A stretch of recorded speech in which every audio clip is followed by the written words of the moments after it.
True self-confidence isn't knowing you're going to win no matter what. True self-confidence means knowing you're going to be fine whether you win or lose.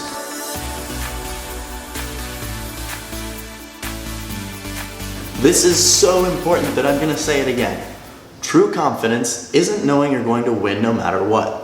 True confidence means knowing you're going to be fine whether you win or lose. I love this quote because it touches on both components of true self-confidence. Both of these concepts are so important that I'll probably make separate videos about them later. And even if I don't, you'll at least hear me talk about them in some future videos. So the first component to true self-confidence is freedom from outcome. This means that if you can derive your sense of self-worth, your happiness, your confidence, or your idea of success solely based on your own actions, which are largely in your control, regardless of the result or outcome, which is largely out of your control, then you will be bulletproof. For example, in my case with YouTube, I try to focus only on the things I can control.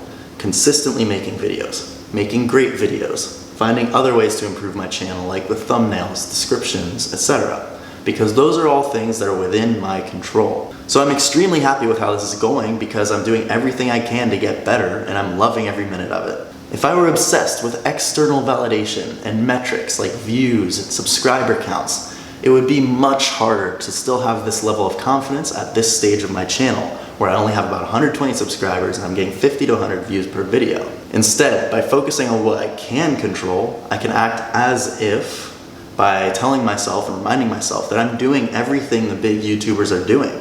So if I just keep it up with time and continued effort, I should probably get the similar results. And even if I don't, I'll be okay because I know that I did everything in my control.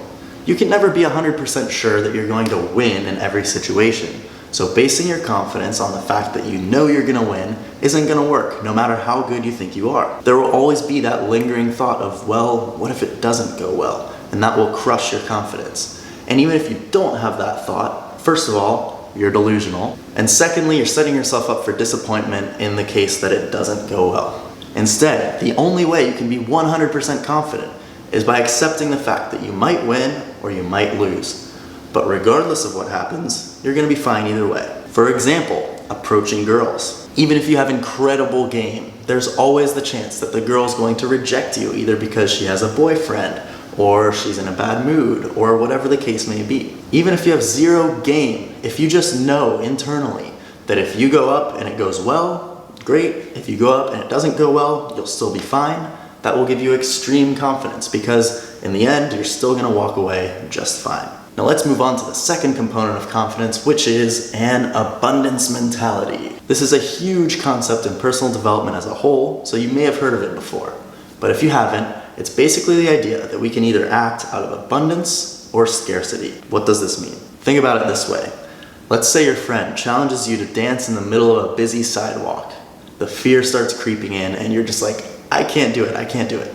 But why not? Most likely you're afraid that the people are going to judge you and think you're a freak. But if you think about it, why does their opinion matter to you? Apart from the fact that you'll probably never see any of them again, there are also nearly 8 billion people in this world now.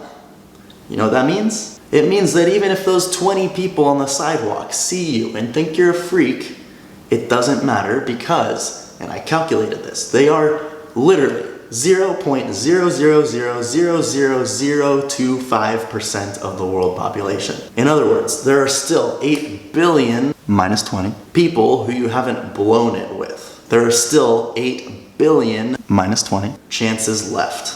If you have an abundance mindset, you'll realize this simple fact and you won't be so worried what people think of you if you go and dance in the street. But if you have a scarcity mindset, you'll be obsessed with the fact that those 20 people are gonna see you and judge you and think you're a freak. You're essentially making it seem like in your head that those 20 people are the only people on earth, and if they think you're a freak, then you're a goner. You're done. But that's obviously not true. So how does abundance relate to confidence? Well, think about how you'd act in either of those two scenarios if you had each of the two mindsets. If you have a scarcity mindset, you'll almost certainly be paralyzed by fear and you won't do it.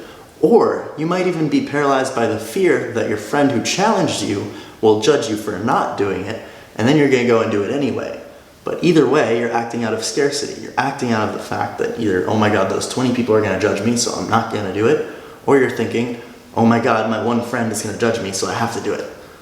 And those aren't really good reasons to do anything. But if you have an abundance mindset, you'll either do it because you want to, or you won't do it because you don't want to. You'll be fine if you do it because you don't care if those 20 people judge you or not.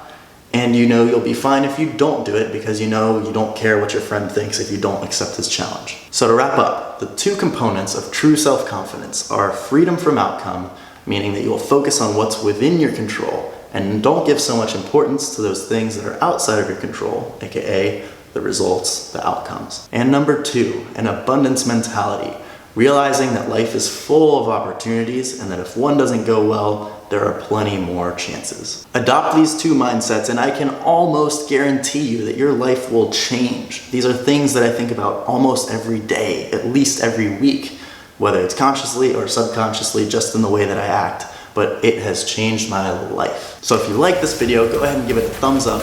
Don't forget to subscribe and click the little bell so you get notified every time I drop a new video, every Tuesday, Thursday, and Saturday. Now go out there and put this stuff into action, and I will see you in the next video. Peace.